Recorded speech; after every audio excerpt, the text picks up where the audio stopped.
höchsten Berg dieser Welt mussten sie gehen. Das war ihr Ziel, das war ihr Glück, das war ihr Leben. Der Weg war schwer, der Weg war weit. So mancher hat sein Ziel niemals erreicht.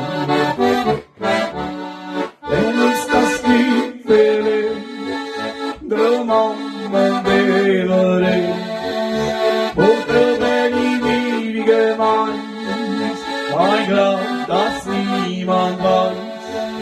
Ja, wenn uns das Glück verlebt, drum man wäre.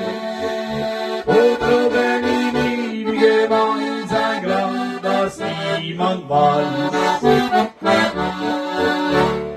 Die höchste Berg dieser Welt nahm manches Leben, doch man versucht ihn immer wieder zu begehen. Das ist kein Ziel, so mancher fiel.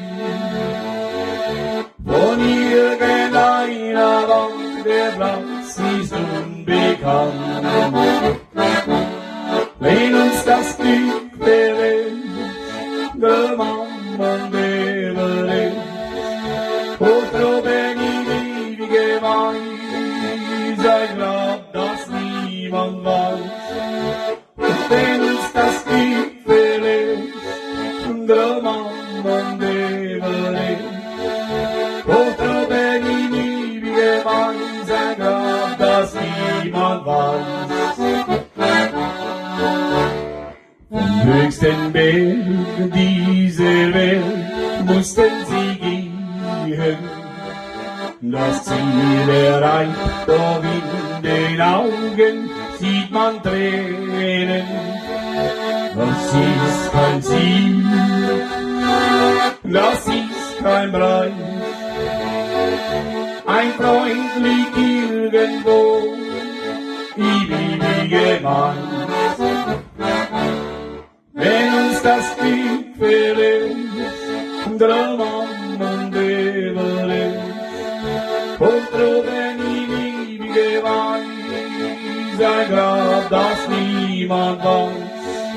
Ja, wenn uns das Glück verlässt, drum man wäre. Oder wenn die ewige weiß, ein Grab, das niemand weiß.